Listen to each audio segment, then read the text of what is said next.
Hi, I'm Nidhi Sinha, editor Outlook Money, and I have with me today Ms. Purva Prakash, partner Deloitte, who will tell us how this budget was for the common man. So, Purva, coming to the question straight away, do you think this budget is really good for the common man? Is there something to cheer about? Well, I would say yes. I think they have something to cheer about because common man, middle class, salaried people, they have the demand that they should get more disposable income. Yeah. And this is how the best, the FM has done by making changes in the tax slabs and then increasing the standard deductions. So clearly it gives them, a tax saving of close to 18,000, which means it's good enough.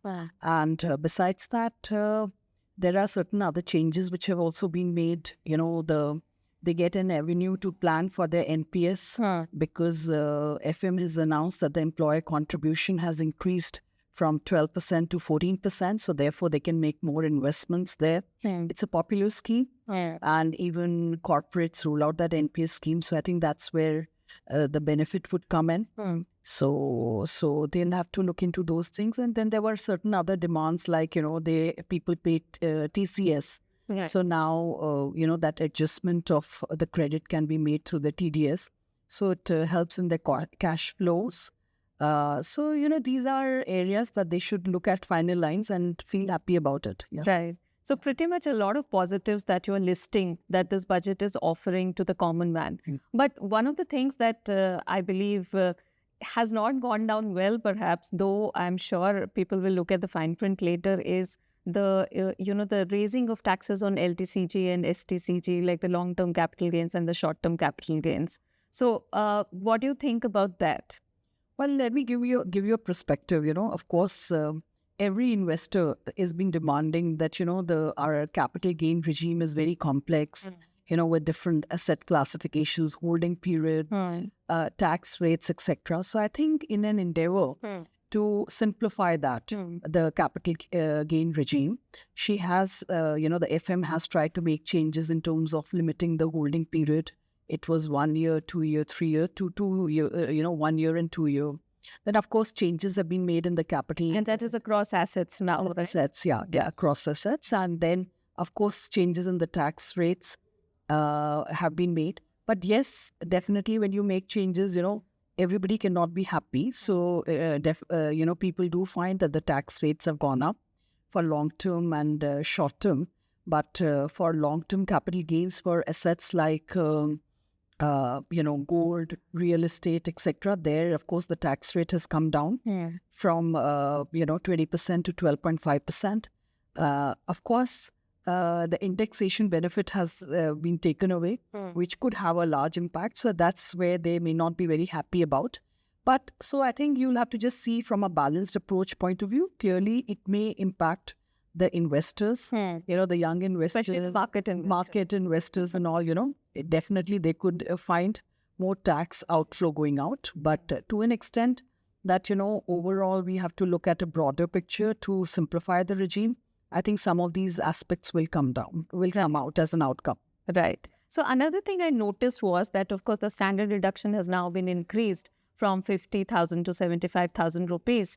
And even the tax slabs have been tinkered a bit, but it's only for the new tax regime. So do you think that this is a very conscious kind of move towards, like we've been seeing for the past couple of years, whenever the budget is coming, there are hardly any changes in the old tax regime. But whatever changes we are seeing is in the new tax regime.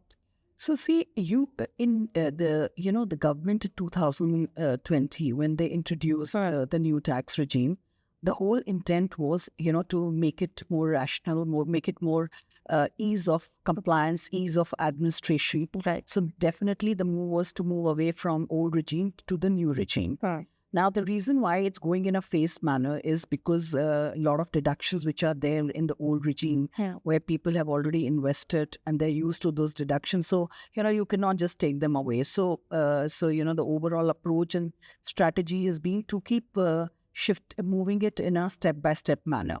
And I would say that people are, feeling happy about it, and that you can hear also, in FM's budget speech when she said 2/3 of the people have shifted towards the new tax regime. So somewhere I think they are realizing the benefit of a new tax regime. So and in the new tax regime, you can only, because deductions etc. are not there. So you can only make changes by way of changing the tax rate, tax slab rates, Right. and standard deduction. And in fact, last year also in 2023 budget, a lot of 4-5 key changes were made where, the standard In the new tax regime, yeah, right. it was imported from the old tax regime into the new tax regime. And I think now the move is more making it more to give those type of benefits. So somewhere where the inflection point will be, people will come to the new regime and they will benefit out of it. So clearly there is a push towards new tax regime, as we've been seeing for many years. But before I let you go, Purva, please give us maybe 3 to 5 takeaways that the common man can take from this budget. Yeah. So common man, there were several demands that they were making, and in fact, when we were also making recommendations, it was on increasing the limit of standard deduction, little bit of changes in the tax slab rates, NPS scheme, TCS was another area. So, and making it a capital tax regime more or less complex. So those kind of demands have been, kind of addressed. So they should feel about it. Of course, they will see the impact of it. Impact to some extent, it increases the disposable income.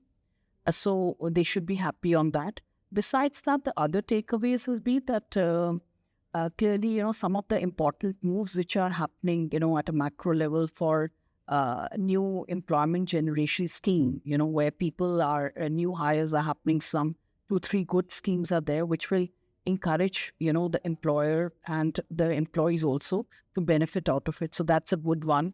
Then she's also talked about, looking at a comprehensive review of the overall tax structure in terms of the TDS, dispute resolution, litigations, etc. So those kind of aspects, how they will get addressed in the coming months, when the structure changes, it will also really help the individual taxpayers in terms of, their compliance and day-to-day, hitches that they have while dealing with, their compliance. So I think these are all good welcome moves. And even on the labor reforms also, she's talked about it in terms of how she's digitizing the portal. So these are all these things, every day as individuals we have to face. And when these benefits are given, we will realize, how it's easing our day-to-day life. Right. And from a tax point of view. Yeah. Thank you so much, Purva. And for our viewers, of course, it's been a mixed bag. And we'll come up with a more comprehensive coverage in our coming issue of Outlook Money. Do pick it up.